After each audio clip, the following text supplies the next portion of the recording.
Good morning to all. Today we are going to see light emitting diodes, that is LEDs. The plan goes like this: the definition, principle, construction, working, and applications of light emitting diodes.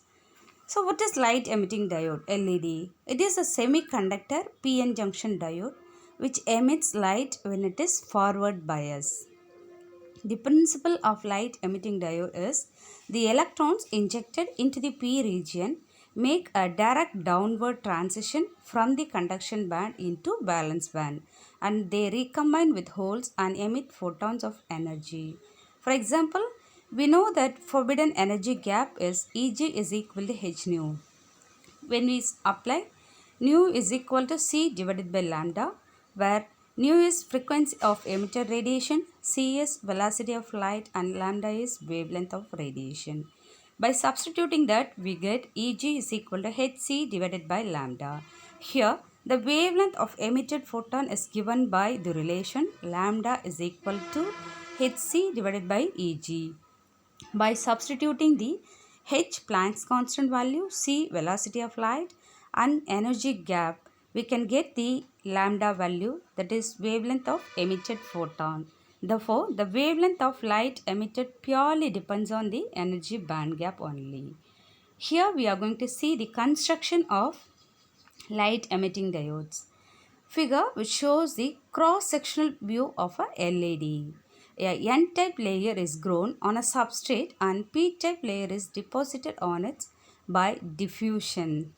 Here N-type is grown but P-type material is diffused in the material. Since carrier recombination takes place in the P-type layer, it is deposited uppermost. For maximum light emission, a metal film anode is deposited at the outer edges of the P-type layer. The bottom of the substrate is coated with metal, that is gold film, for reflecting most of the light surface of the device and also to provide connection with N-type layer. Now we are going to see the working of LED. When the PN junction diode is forward biased, the barrier width is reduced, that is depletion region is reduced. It's raising the potential energy on the N side and lowering that on the P side, which is shown in the band gap diagram. The free electrons and holes have sufficient energy to move into the junction region. If a free electron meets a hole, it recombines with each other, resulting in the release of a photon. Thus, light radiation of the LED is caused by the recombination of holes and electrons that are injected into the junction by forward bias voltage. Here we can see the band diagram of the LEDs.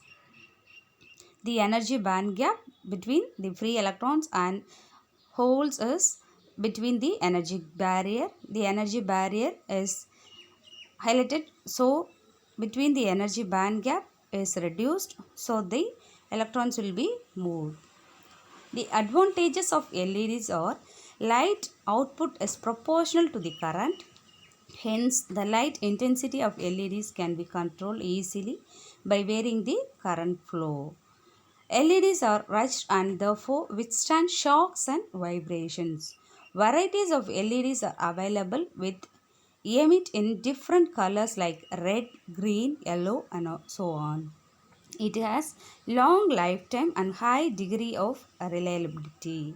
It has low drive voltage and low noise.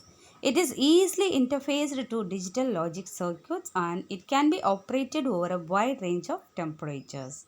The disadvantages of LEDs are it requires high power. Its preparation cost is high. LEDs are not suitable for large area display because of its high cost. It cannot be used for illumination purposes. This we have seen the complete information about LEDs. Thank you all.